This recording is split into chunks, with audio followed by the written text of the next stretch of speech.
Avis vascular centre మన దేశంలోనే the best. భోంచేయి బావా భోంచేయి. ఈ మండు టెండలో ఇంతసేపు వెయిట్ చేసి కష్టపడి భోజనం తీసుకొచ్చావు కదరా, నువ్వే ముందు తినాలి.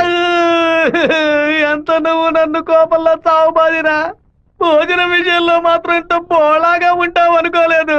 నీ ప్రేమకు అసలు ఎలలే లేకుండా పోయాయి. నీ ప్రేమకు నేను ఎప్పుడు బానిసగా ఉంటాను రా.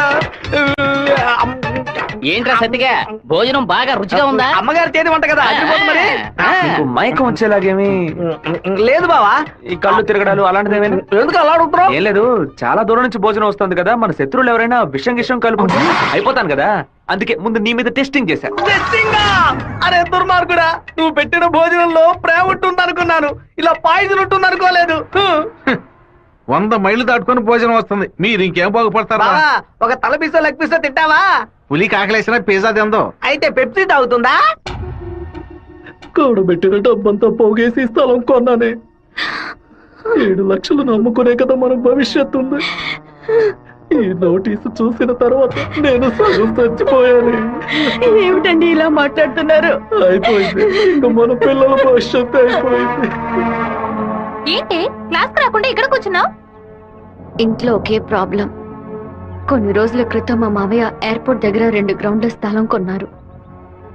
సడన్ గా ఆ ల్యాండ్ ని తీసుకుపోతున్నారని గవర్నమెంట్ వాళ్ళు నోటీస్ ఇచ్చారు. మా ఫ్యామిలీలో అందరూ చాలా బాధపడుతున్నారు. అది సరే, ఎవరి దగ్గర ఆ స్థలం కొన్నారు? శివ చెప్పు చేయండి. నేను నీకు విషయం చెప్పినట్టు రాధికాకు తెలియదు. సరే నేను చూసుకుంటాను. దొంగ చటక ఎందుకులా తలుపు గడియ పెడుతున్నారు? రేయ్ మామా, రేయ్ ఏంట్రా బొత్తిగా మర్యాద తగ్గుతుందా? ఆ ఎయిర్పోర్ట్ పక్కన ఉన్న ప్లాట్ ని ఎవ్వరికి చూపించొద్దు అని చెప్పాను కదా. నువ్వేమో 2 ఏళ్ల క్రితం రామనాథం అనే వ్యక్తికి అమ్మావు.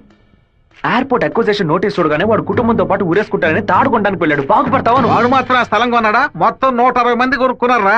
వాళ్ళ గురించి నాకేం దిగులేదు. ఇతని సంగతి ఏంటి? నేను తీసుకుని ఇంట్రీమ్ స్టే ని ఎయిర్పోర్ట్ అథారిటీ కొట్టేసింది. హైకోర్టుకి వెళ్ళి పర్మనెంట్ స్టే తీసుకుంటే సరిపోయా. నీతో ఇలా మాట్లాడితే వర్కౌట్ అవుతుంది కానీ రే సత్తిగా, జేసీపీ సత్యమూర్తికి ఫోన్ చేస్తాను. ఏమావా, పోయిన సంవత్సరం మన ఊళ్ళో ఇల్లు కట్టావే, ఎంత అయింది? 20 లక్షలు. ఎందుకు అడుగుతున్నా? ఆ 20 లక్షల్ని 4,000తో నేలమట్టం చేస్తాను చూడు. ఏంది? 6 గంటలు జేసీపీ రెంట్ 3,000, 500 బయట 500 డీజిల్. నేను ఓకే అంటే కొంచెం ఏంద్ర నువ్వు అనేది? జేసీపీ సత్యమూర్తి అన్నానా?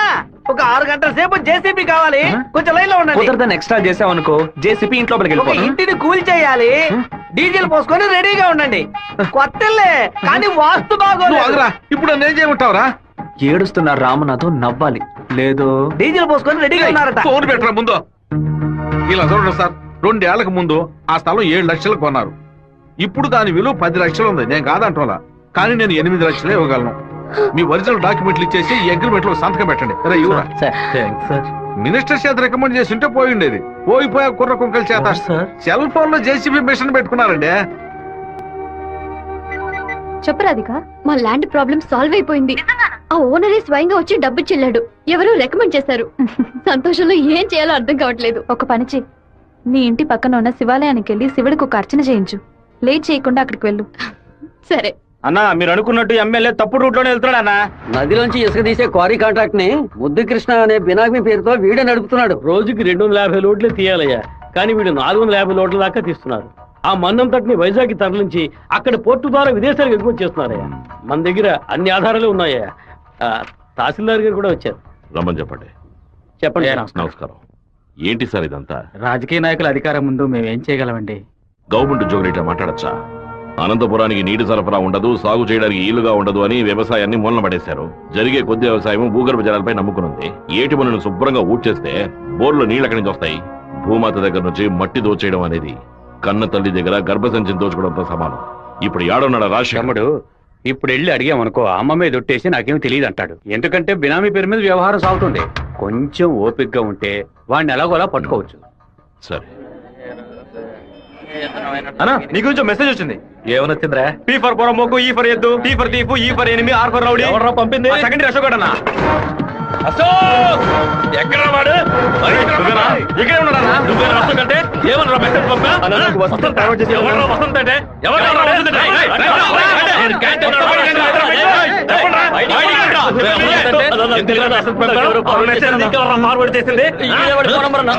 ఏ జయంతి, ఆ మెసేజ్ ని క్రియేట్ చేసింది నేనే.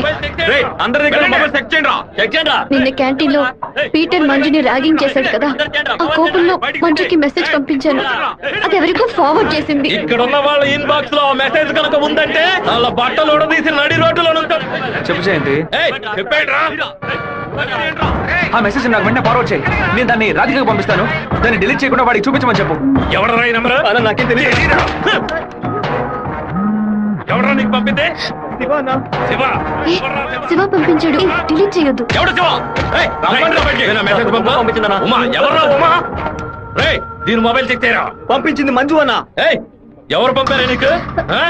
రాధిక. ఏయ్, అసలు ఆ మెసేజ్ నీకు ఎవరు పంపారా? ఫార్వర్డ్ మెసేజ్ ఎవరో నాకు తెలీదు.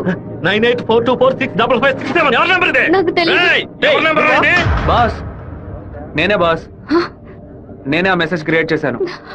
రేయ్, మీరందరూ వెళ్ళండి. వెళ్ళండి. క్లాసులకు వెళ్ళండి. ఉండు, రా, నువ్వు వెళ్ళు.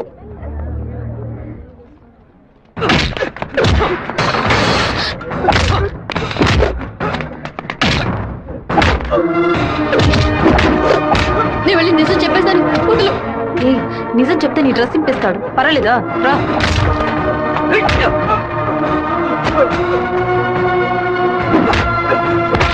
పీటర్, ఆగు. పీటర్, నా మాట విను.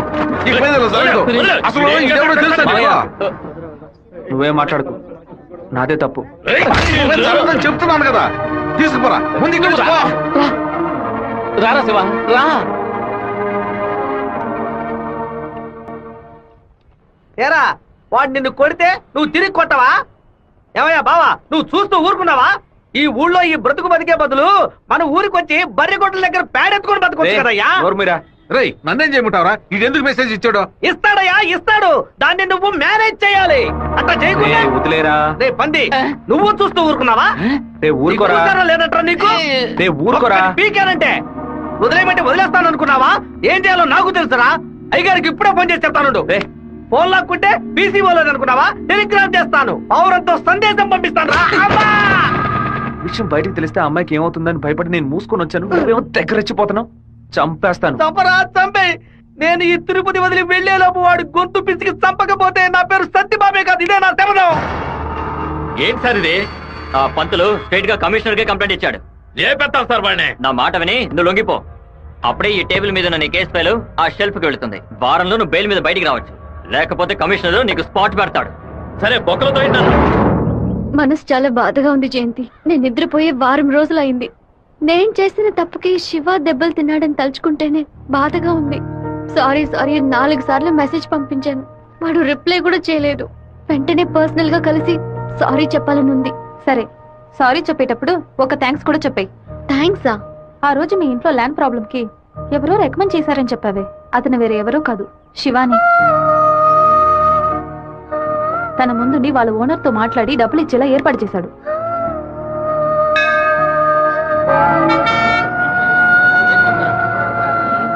రాధిక, నమశివాయ నమశివాయ నమశివాయ. ఏంటి మూడోట్లో ఉన్నావు? అంతా మంచి మూడేలే. శివాకి సారీ చెప్పబోతున్నావనా? లేదు, ఓకే అని చెప్పబోతున్నాను. Hey, yes, I want to convey my love. లవ్వా? అవును. వాడి అప్రోచ్ నన్ను డిస్టర్బ్ చేసిన క్యారెక్టర్ నన్ను బాగా ఇంప్రెస్ చేసింది. వెంటనే శివతో చెప్పేయాలి. 6 months తర్వాతే శివ నిన్ను మీట్ అవుతాడని చాలా క్యాషువల్ గా చెప్పాడు. ఒకరోజు క్యాలెండర్ తీసి చూశాను. April 1st, fools day. Shiva ఎక్కడ మోసపోతాడని అనుకున్నాను. నువ్వు ఇంత త్వరగా మనసు మార్చుకుంటావని అనుకోలేదు. శివ, పీటర్ ఈ రోజు జైలు నుంచి వస్తున్నాడట. నువ్వు ఇక్కడ ఉండొద్దు, వెళ్ళిపో. మీరంతా పిరికి పండాలరా. వాడు నా దగ్గరికి రాడరా, ఆ ప్రొఫెసర్ దగ్గరికి వెళ్తాడు. ఆయన ఎందుకు అనవసరంగా వాడి మీద కంప్లైంట్ ఇచ్చాడు? ఒక్కడన్నా మగాడు అనిపించుకున్నాడే. కాలేజీలోకి ఏం జరుగుతుందో చూడు. సరే. రే, నువ్వు నిజంగానే మూడోట్లో ఉన్నావా, లేకపోతే మూడోట్లో ఉన్నట్టు నటిస్తున్నావా?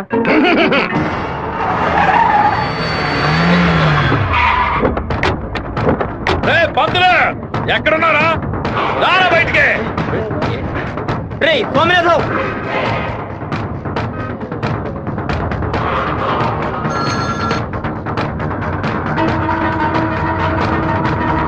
అన్నా, అన్నా స్వామినారాయణ, నా మీద కంప్లైంట్ ఇస్తే నేను ఊరు వదిలి వెళ్ళిపోతాను అనుకున్నావా?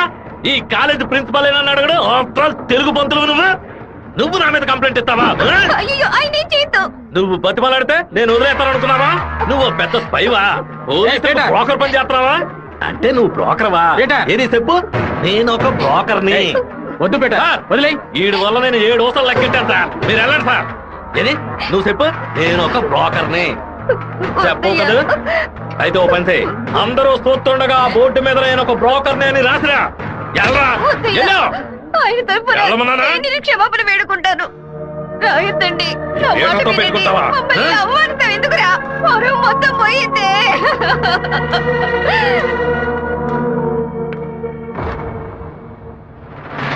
ఏయ్!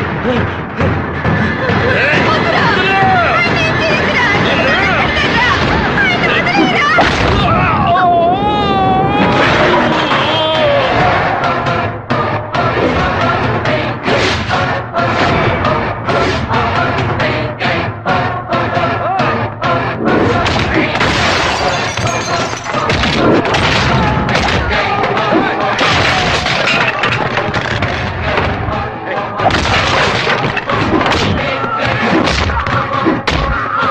పోలీసులకు ఫోన్ చేద్దామా సార్? వాడిని మనం అసలు ఏమీ చేయలేకపోతున్నాం. కొట్టేవాడిని ఆపడం ఎందుకు?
నువ్వు ఎవరి మీద చేసుకున్నావు తెలుసా? నిన్ను ఇంకో అరగంట రామడం లేకుండా చేస్తావురా.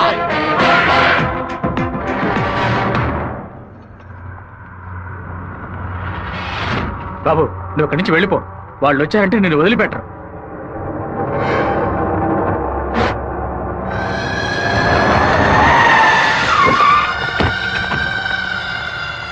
ఆడే అన్న నరకండి రావండి.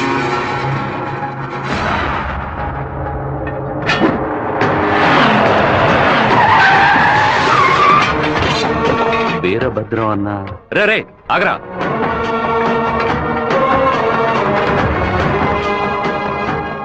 నాన్న ఏంటి నాన్న? వీరభద్రం అన్న కొడుకు. నమస్తే అన్న. తప్పు జరిగిపోయింది, తెలియకుండా తప్పు జరిగిపోయింది. ఓబ్లేసు, రౌడీలతో వచ్చావేంటి? ఏంటి గొడవ? ఈ మెంట్లోడన్నా ఏదో తెలియక మీ అబ్బాయితో గొడవ పెట్టుకున్నాడు. నన్ను కూడా ఇరికించేశాడన్నా. ఎవరితో పెట్టుకుంటున్నావో ఎదురుకుండా ఎవరి నించున్నారో చూసి మసలుకోవాలి. నా కొడుకేమన్నా జరిగిందో ముక్కలు ముక్కలుగా నరికి స్వర్ణముఖి నదిలో పారేస్తాను.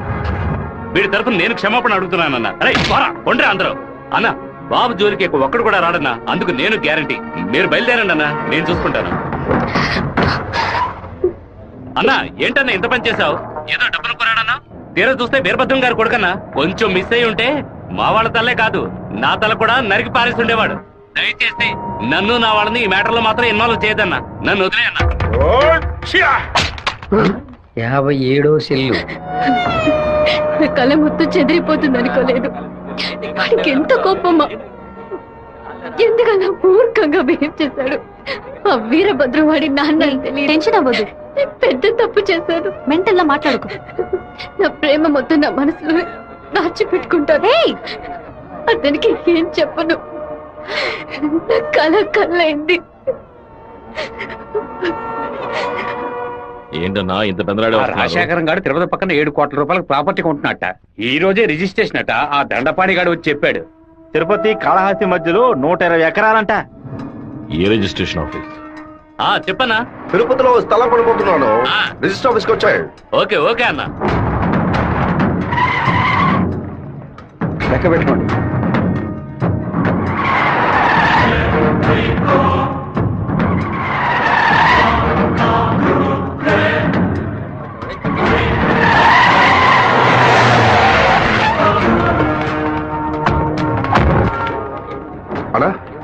ఇక్కడికి వచ్చారా ఇక్కడ ఏం చేస్తా ఉండవు? ఓ స్థల రిజిస్ట్రేషన్ పని మీద వచ్చాను. ఆహా. ఎవరి డబ్బుతో కొన్నావు? ఊరి ప్రజలకు మంచి చేస్తావని నేను ఎమ్మెల్యేం చేస్తే ఏటి మనని దోపిడీ చేసి ఆస్తి సంపాదించుకుంటున్నావా? ఏంటన్నా దోపిడీ గిఫ్ట్ అని మాట్లాడతారు? ఎంత పెట్టి కొన్నావు? 70 లక్షల కన్నా. నువ్వు చెప్పేది నిజమేనా? నిజమేనా? రేయ్, ఆ బండి నా పంటరా. అయ్యా, మీ సమస్యలో మమ్మల్ని ఇరికించొద్దు. మొత్తం వాల్యూ 7.5 కోట్లు. మాది పెద్ద కుటుంబం. ఈ డబ్బు అందితేనే మా ప్రాబ్లమ్స్ అన్ని సాల్వ్ అవుతాయి. మీ డబ్బుకు వచ్చినటువంటి ఆపద ఏమీ లేదు. కాకపోతే ఈ సమస్య పూర్తయినంత వరకు మీరెవరు ఇక్కడి నుంచి కదలకూడదు. దీనికి ఈసీ అప్లై చేయండి. ఎక్కడి నుంచి వచ్చాయి నీకు 7,30,00,000 రూపాయలు? కలపగొట్టు నుంచి వచ్చిందా, ఎరువు కొట్టు నుంచి వచ్చిందా? లేదన్నా, భార్య నగలం మేడం. వ్యవసాయంలో కొంచెం డబ్బు వచ్చింది. ఓహో, నీ పెళ్ళం 40 కిలోల బంగారం తీసుకొచ్చిందా? ఏంటన్నా కొంచెం మర్యాద ఇస్తే ఓవర్గా మాట్లాడుతున్నావు. అనంతపురానికి నేను ఎమ్మెల్యేనా మీరే ఎమ్మెల్యేవా? అన్నిటికీ సంజాయిషులు చెప్పాలా? అందరూ ఇంటి నుంచి డబ్బు తీసుకొచ్చే పార్టీ పడుతున్నారా?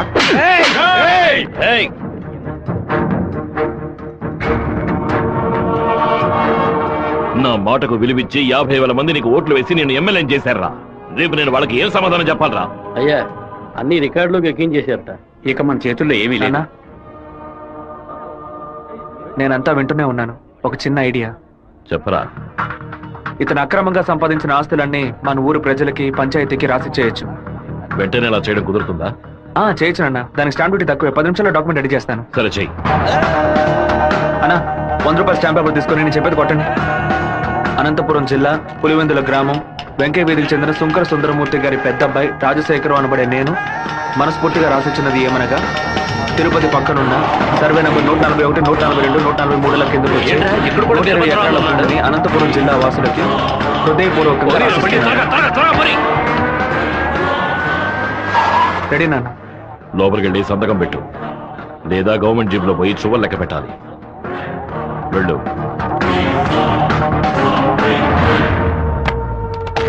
రాజశేఖరం, ఎప్పుడైతే నువ్వు ప్రజల డబ్బుని దోచుకున్నావో అప్పుడే ఎమ్మెల్యేగా ఉండే అర్హతని కోల్పోయావు.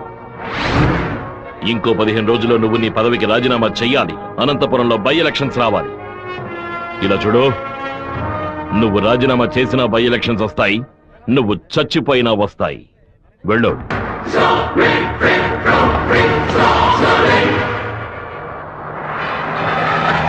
ఏంటన్నా ఇది? 4 రోజుల నుంచి ఇక్కడే ఉన్నాం. ఊరు నుంచి అక్కేమో ఫోన్ చేస్తా ఉంది. ఏ ముహూర్తం నిలబట్టావురా? వాడు నన్ను కొట్టిన విషయం జిల్లా అంతా తెలుసుంటుంది. మానం పోయింది, మర్యాద పోయింది, దాచుకున్న డబ్బు అంతా పోయింది. ఆ పిల్ల నా కొడుకు ఐడియా వల్ల వీరభద్ర కాడు నా ఆస్తి మొత్తం రాసి తీసుకున్నాడు. ఆ నా కొడుకుని లేపేయకుండా ఊళ్ళకి వచ్చిన భార్య కూడా నాకు మర్యాద ఇవ్వదు. ఆ ఓబులేషన్ రమ్మని చెప్పు. హైదరాబాద్ లో మన పార్టీ మీటింగ్ వెళ్తున్నాను. రేపటికల్లా వీరభద్ర కొడుకు చావాలి. అన్నా, మళ్ళీ తప్పు చేద్దాం. నేను నిన్ను చేయమంటల్లా, బెజవాడి నుంచి మనుషులు రప్పిస్తాను. నువ్వు నీ వాళ్ళు మూల నుంచి చూడండి, మధ్యలో దూరి కెలక్కండి. సరే అన్న. మనల్ని వీడి వీరభద్రాన్న కత్తికి బలి చేసేలా ఉన్నాడు. రేపు ఉదయం లేవగానే ఈ ఊరు నుంచి ఎస్కేప్ అయిపోవాలి.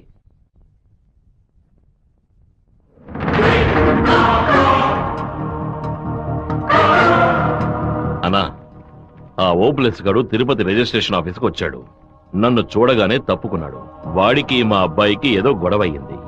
రాజశేఖరం రిజిస్ట్రేషన్ కి వాడెందుకు రావాలి? ఏదో తేడాగా ఉంది. అయ్యా చెప్పండి అయ్యా. మన శివకి ఆ పీటర్ గాడికి ఏంటి గొడవ? అయ్యా అది దాచిపెట్టకుండా నిజమేంటో చెప్పు.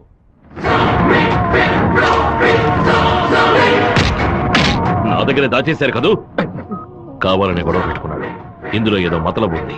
టీ మొహాన్న పోసిన ఆ నిమిషంలోనే వాడి చేతి నరికి పారేసి ఉండాలి. గొడవలేం పెట్టుకోవద్దని మనమే కదే చెప్పండి. అవునవును, నేను ఒక బుద్ధి లేని మనిషిని. నా మాట గౌరవం ఇచ్చే నా కొడుకు ఊరికే ఉన్నాడు. రండి, ఆ ఓబ్లేస్ గారిని కలిసొద్దాం. ఏంటన్నా సడన్ గా ఈ ట్రిప్ ఏంది? రే డోంగ్రే, కొడుకు ఏదైతే అప్పకి ఎక్కడో మండుద్రా. అందుకే మనం అసలు ఈ ఊళ్ళో లేవు. చూసావా, అందులోనే లైన్ లోకి వచ్చేసాడు. అన్నా చెప్పన్నా. ఓబ్లేస్ ఎక్కడున్నావు? వైజాగ్ లో ఉన్నా అన్న. ఏదైనా పరిపడిందన్నా? నేను ఇప్పుడు ఫోన్ కట్ చేస్తాను. నువ్వు అక్కడ ఉన్న ల్యాండ్ లైన్ నుంచి నాకు ఫోన్ చెయ్యి. ఎందుకన్నా? నువ్వు వైజాగ్ లోనే ఉన్నావా లేదా అని తెలియద్దు. ఇప్పుడే అన్న రేణు కూడా దాటి పెడుతున్నాను. ఎందుకు అబద్ధం చెప్పావు? దొరికిపోయావు.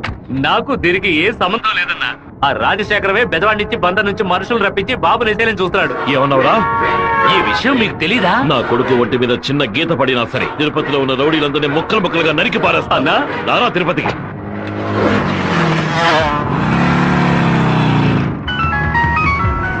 బాబు ఎక్కడున్నావు? రిజిస్టర్ ఆఫీస్ వరకు వెళ్తున్నాను నాన్న. పక్కన ఏదైనా పోలీస్ స్టేషన్ ఉందా? తిలక్ నగర్ పోలీస్ స్టేషన్ ఉంది నాన్న. నువ్వు వెంటనే వెళ్ళి ఫోన్ చేసి ఆ ఇన్స్పెక్టర్కి దేనికి నాన్న?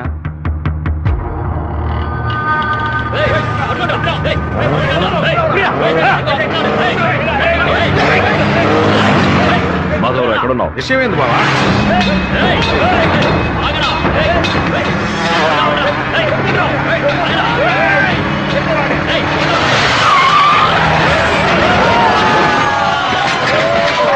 స్టేషన్లో అడిగితే శివ ఎక్కడికి రాలేదని చెప్పారు బావా. మన వాళ్ళకి ఫోన్ చేసి తిలక్ నగర్ మొత్తం వెతకమని చెప్పు.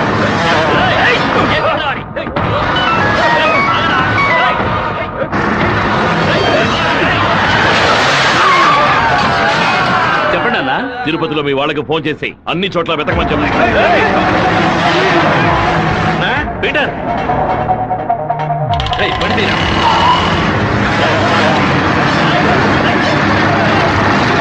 తిరుపతిలో ఏ ఒక్క చోట వదలకుండా మన వాళ్ళతో వెతికించు.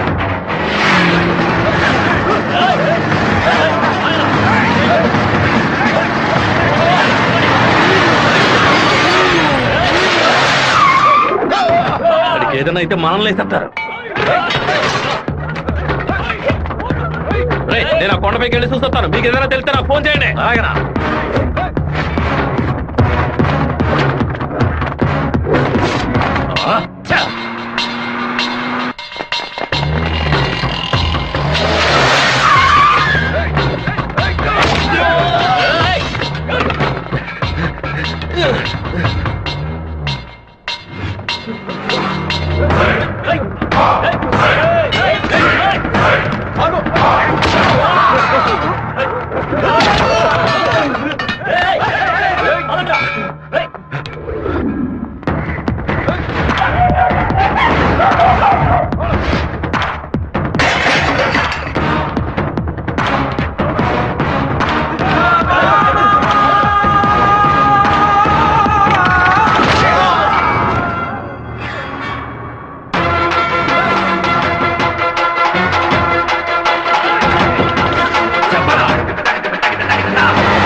సరేనండి, చెప్పేస్తా. తమ్ముడు, మన అబ్బాయి నరికేసే కదా వచ్చాడు, ఓటం పాలయ్యి రాలేదు కదా. ఏ గొడవలకైతే పోకూడదు అని నా బిడ్డ దూరంగా ఒదిగి ఒదిగి ఉన్నాడు. వాడే కత్తి పట్టుకునేలా చేశారు. ఇలా చూడు ఓబులేసు, రోడ్లో వచ్చేపోయేవాళ్ళందరూ సెల్ తో ఫోటోలు తీశారు. ఈవినింగ్ పేపర్ లో న్యూస్ వచ్చేస్తుంది. ఖచ్చితంగా రిమాండ్ చేసే తీరాలి. కేసు రాసేటప్పుడు పర్సనల్ మోటివ్ వేయలేదు, ఆత్మరక్షణ కోసమే నరికాడని రాయి. మెయిన్ మ్యాటర్ లో నరికినోడే స్వయంగా సరెండర్ అయ్యాడు అని అండర్లైన్ చేసి మరీ రాయి. అప్పుడేనయ్యా బాబుని బెయిల్ మీద విడిపించగలం. ఎంతో చెప్పి చూశానన్నా, 15 రోజులు రిమాండ్ లో ఉంచి తీరాలని ఇన్స్పెక్టర్ అంటున్నాడన్నా. నా మనుషులు 4 లోపల సబ్ జైల్లో ఉన్నారన్నా. బాబుని జాగ్రత్తగా చూసుకుంటారు. అన్నీ నాకు తెలియకుండా దాచిపెట్టేశాను. రాజకీయ నాయకుల్ని నమ్ముకునే మేము పొట్ట కడుపుకుంటున్నాం. నన్ను ఏం చేయమంటావన్నా? క్షమించన్నా. వెళ్ళు వెళ్ళు. రాజశేఖర్ ఇప్పుడు ఎక్కడున్నాడు? పార్టీ మీటింగ్ అని హైదరాబాద్ వెళ్ళాడు. చిన్నగా హైదరాబాద్కి పోనిపో. వాడు శాస్త్రసభ నుంచి బయటకు వచ్చేటప్పుడు అక్కడే వాడిని నరికి పారేస్తా. నాన్న, మీరేం టెన్షన్ అవ్వకండి. మీరు కంగారు పడితే వాళ్ళు వేసిన ప్లాన్లో సగం గెలిచినట్టే. మీరు ఊరికి బయలుదేరండి. తర్వాత ఏం చేయాలో మెల్లగా ఆలోచించుకోవచ్చు. అయ్యా, టైం అయింది, కోర్టుకు తీసుకెళ్ళాలి.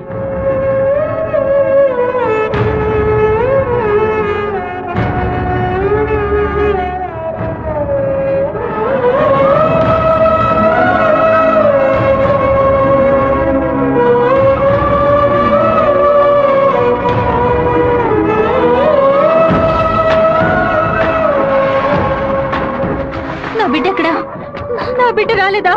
వాడిని జైల్లో పడేస్తారా? ఇందుకెలా వాడిని ఊరికి పంపించింది? భగవంతుడా, నా కడుపు మండిపోతుంది. నా కడుపు ఒక్కరోజు కూడా వాడిని చూడకుండా ఉండలేదే. ఎప్పుడైతే నా కొడుకు నేను లేపడానికి వాడు ప్లాన్ వేశాడో ఇంకా వాడు బతకడానికి వీల్లేదు. హైదరాబాద్ వెళ్ళి వాడి పొట్ట కోసేసి ఆ పేగులు మెడ వేసుకొచ్చానా? వాడు ఊరితో గొడవ పడలేదు, నాతో గొడవ పడ్డాడు. వాడిని నేనే నరికి చంపాలి. ఏ రోజైతే వాడు ఈ ఊళ్ళో అడుగు పెడతాడో ఆ మరుక్షణమే వాడి తల తెగి. అన్న, ఈరభద్రం కొడుకులు లేపేయడానికి మనమే మనుషులు పంపామని అతనికి తెలిసిపోయింది. ఇప్పుడు ఊరికి వెళ్తే మనల్ని ఊరికి వదలడు. అవునన్నా. ఇక్కడ మంత్రి వరదరాజుల ప్రాబ్లం పెద్దదిగా ఉంది. సరే, ముందు నువ్వు హోటల్ రూమ్ ని ఖాళీ చేసి అలాగే ఎమ్మెల్యే హాస్పిటల్. అలాగే. అలాగేనా?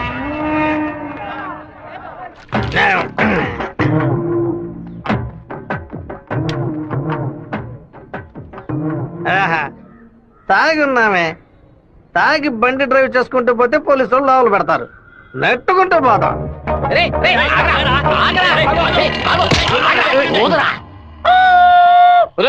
సరిగ్గా ఊదరా. ఇదిగో ఊదుతున్నానయ్యా.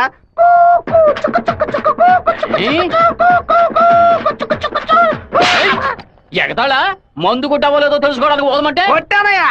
వీధి వీధికి పైసా ఓపెన్ చేసి పెట్టి రెండ్రా తాగండి అంటూ మా దగ్గర ఉన్న డబ్బులన్నీ నాకి పారేస్తున్నారు. సైకిల్ మీద బైక్ మీద వచ్చిన వాళ్ళు అక్కడ ఎట్టేస్తారా? దాని మీదే కదా ఇంటికి వెళ్ళేది. ఒక పని చేయండి అయ్యా, తాగుబోతులకు మాత్రం రాత్రి 7 గంటల తర్వాత ఒక బస్సు ఏర్పాటు చేయండి. మేము ఫుల్ గా తాగి ఇంటికి వెళ్ళి హ్యాపీగా తొంగుంటాం. ఓవర్గా మాట్లాడగరా. అలాగే మాట్లాడతానండి. తాగేసి బండి డ్రైవ్ చేసుకుంటూ వెళ్ళకూడదనే చట్టం ఉంది. చట్టం ఉందా? బండి నెట్టుకుంటూ వెళ్ళడం తప్పు కదా, కానీ ఎవడ బండు నెట్టుకుంటూ వెళ్ళడం తప్పురా. నెట్టుకొచ్చింది మా హెడ్ గారి బండి అయ్యా.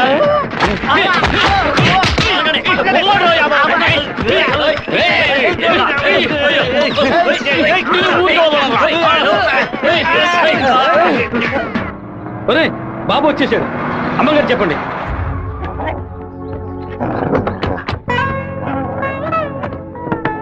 తూర్పు వైపు తిరిగి కూర్చోండి బాబు. కూర్చో.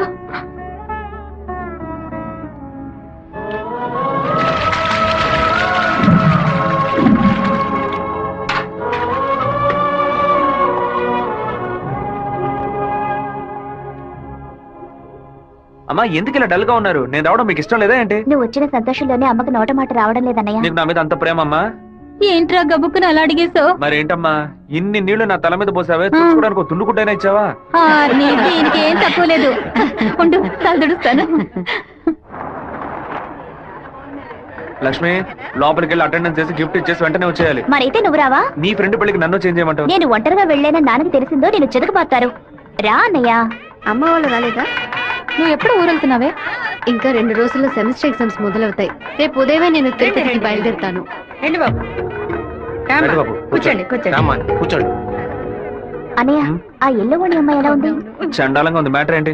ఆ బ్లూ ఓణి నీకేమైనా పిచ్చి పట్టిందా? అది కాదు, ఇక్కడున్న అమ్మాయిలందరూ మన క్యాస్ట్ వాళ్లే తెలుసా?